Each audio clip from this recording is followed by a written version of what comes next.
Good evening, you're watching PBS English News. I'm Veronica Lin.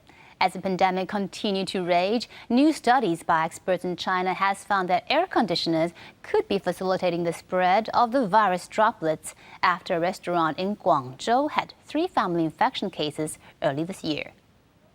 Another study, meanwhile, has shown that smokers who've become infected with COVID-19 are 14 times more likely to develop severe symptoms and die than non-smokers. They even have a greater risk of serious illness than elderly people. After 2 of its students were infected with COVID-19, the National Taiwan Normal University became the first university in Taiwan to have confirmed cases.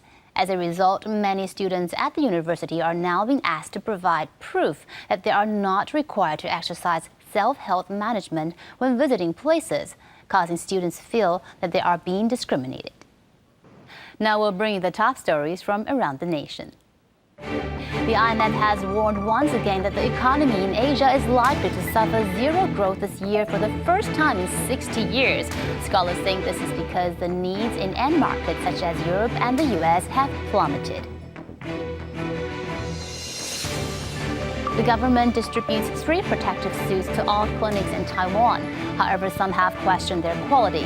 In response, authorities said that all the suits meet the national inspection standards. Corals are spawning in the estuary of the 3rd nuclear power plant in Kending. Pink coral spawns are seen to be filling up the entire area, attracting hundreds of divers to observe the spectacular sight. The Central Epidemic Command Center recently imposed crowd control measures at traditional markets and commercial districts. Many night markets are conforming to this policy, and some food vendors have even spent their own money to add transparent partitions to dining areas. Let's take a look at some international news today. The chief of the World Health Organization expressed regret over President Donald Trump's decision to halt the U.S. funding for the UN agency while remaining tight-lipped on the impacts of this move.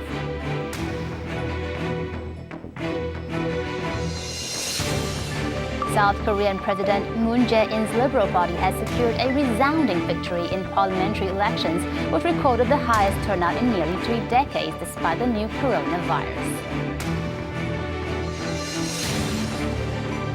A 99-year-old World War II Army veteran, Captain Tom Moore, has raised over £1 million for the National Health Service by walking laps in his 25-meter back garden.